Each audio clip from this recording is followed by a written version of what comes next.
오늘 읽으신 본문 욥기 22장 21절로 30절 말씀을 통해서 우리에게 주시는 주님의 음성 듣고 또 적용하기를 주님의 이름으로 축복합니다. 오늘 본문은요, 이 엘리바스가 이 욥에게 주는 권면, 조언의 말씀인데요. 오늘 이 말씀을 통해서 우리가 주님의 음성을 듣기를 원합니다.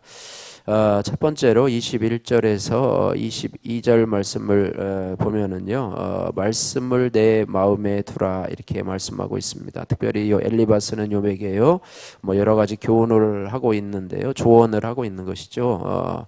1절에 보면 21절에 보면은 너는 하나님과 화목하고 평안하라 그리하면 복이 내게 임하리라. 참 좋은 말씀이죠.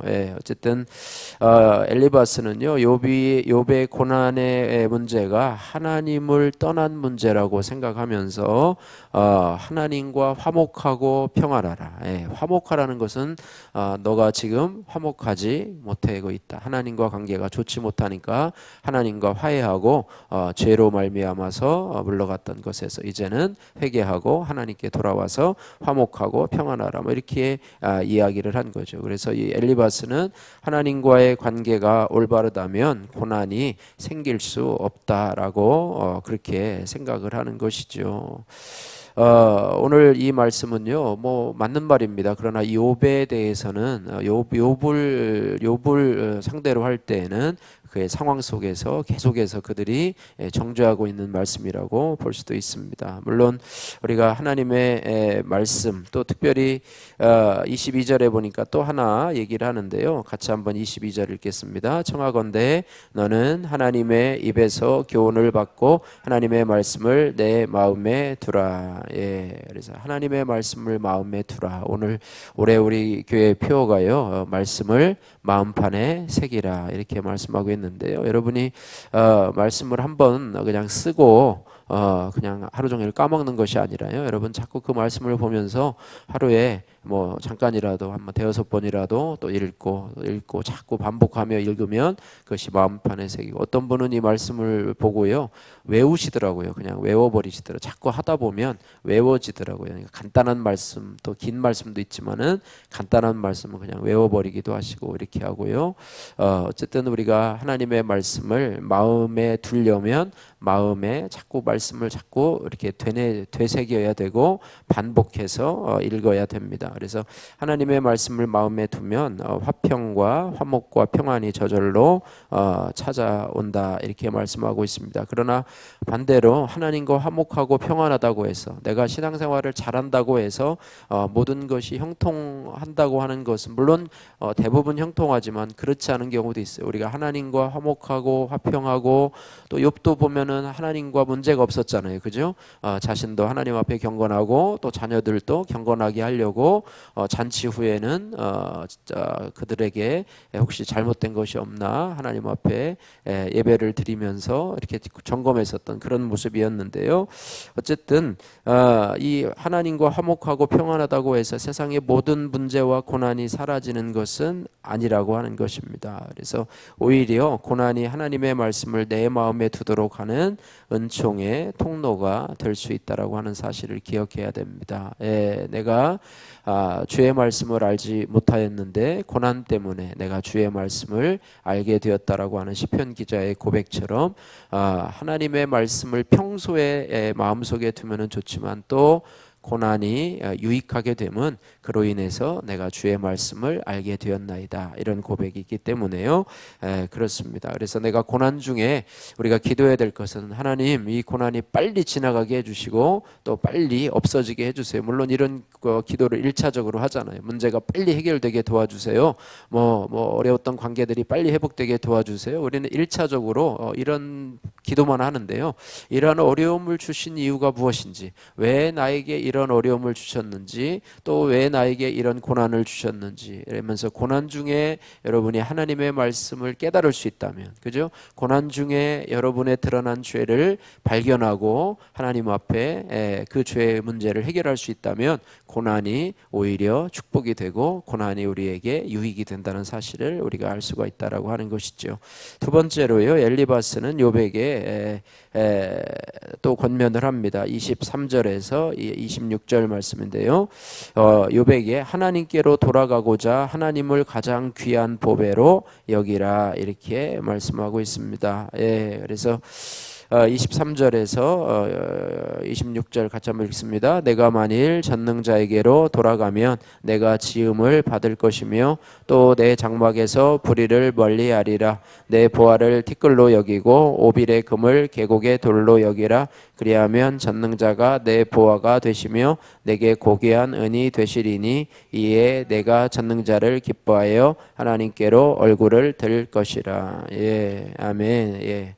엘리바스는요, 이 욥에게 하나님께로 돌아가고자 한다면 하나님을 가장 귀한 보배로 여기라 이렇게 말하고 있습니다. 그래서 보화를 티끌처럼 여기고 당시 최상급 금이었던 오빌의 금도 계곡에 있는 돌처럼 여기라 이렇게 권면하지요. 예전에 뭐 최영 장군이 뭐 황금을 보기를 돌같이 하라 뭐 이렇게 어렸을 때 많이 우리가 생각했던 말인데요.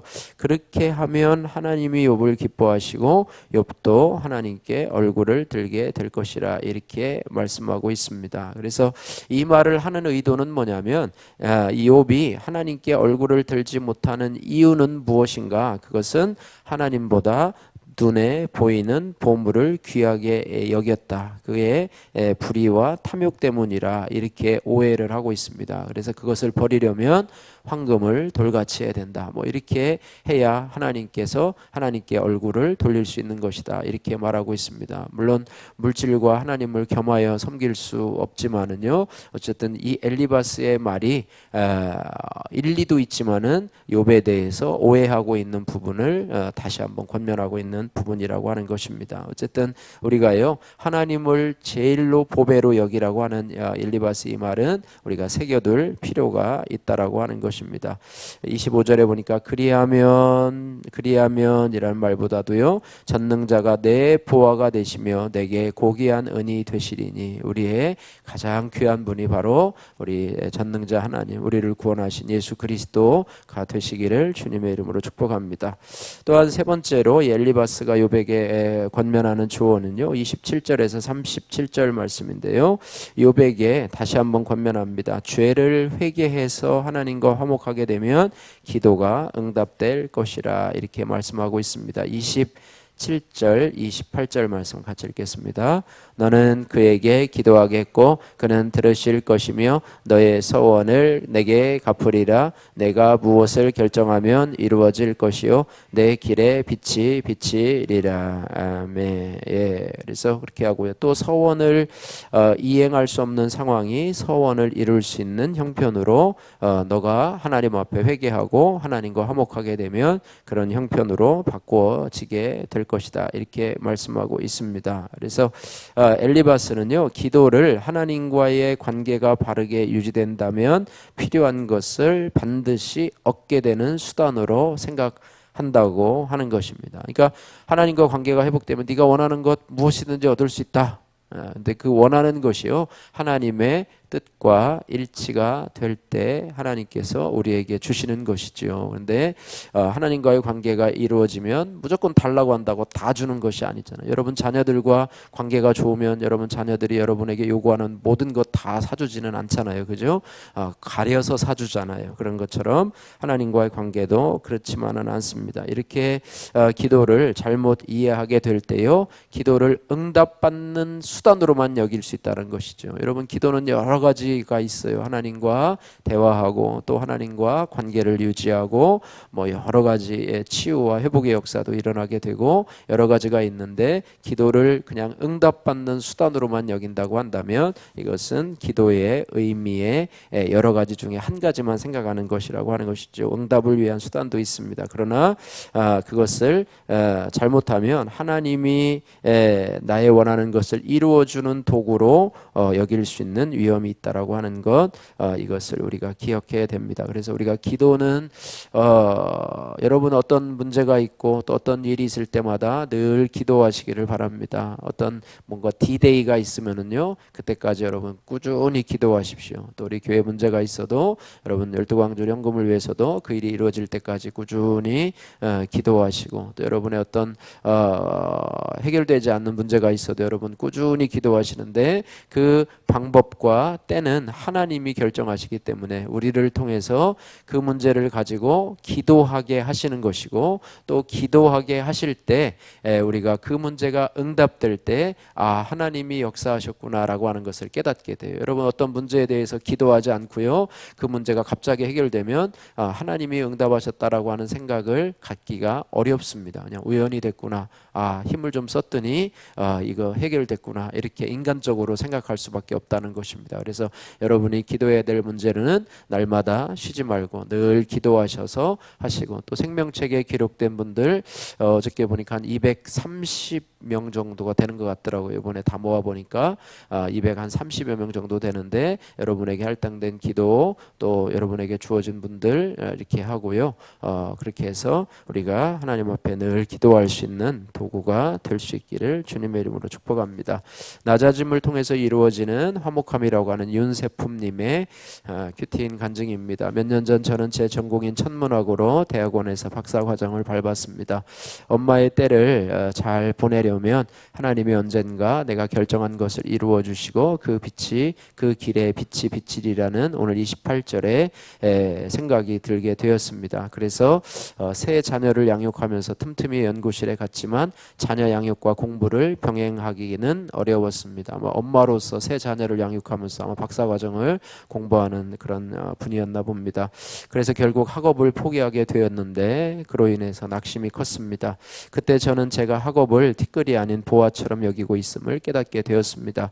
그러던 중 코로나19 시기에 취미로 쓴 글이 몇몇 공모전에 당선되었습니다. 그러자 저는 말씀 묵상하며 하나님에 위해서 받은 교훈을 글로 풀어내 세상에 전하고 싶다는 마음이 생겼습니다.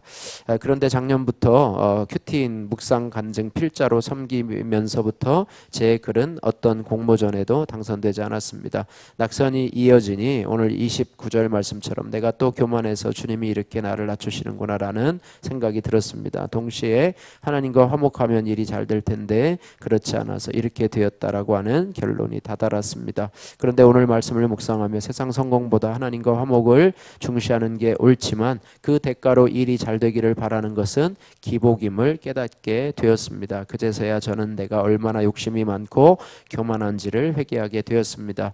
이렇게 부족한 저희지만 믿음의 공동체에 속해만 있었더니 하나님이 친정 아버님을 천국으로 인도해 주셨고, 어머니에게는 신앙을 주셨으며 남동생에게는 믿음의 결혼을 할 수 있는 축복을 허락해 주셨습니다. 내가 티끌과 돌처럼 여기는 막힘의 사건 속에서도 하나님이 가족구원이라고 하는 가장 큰 보화로 저를 채워 주신 것입니다.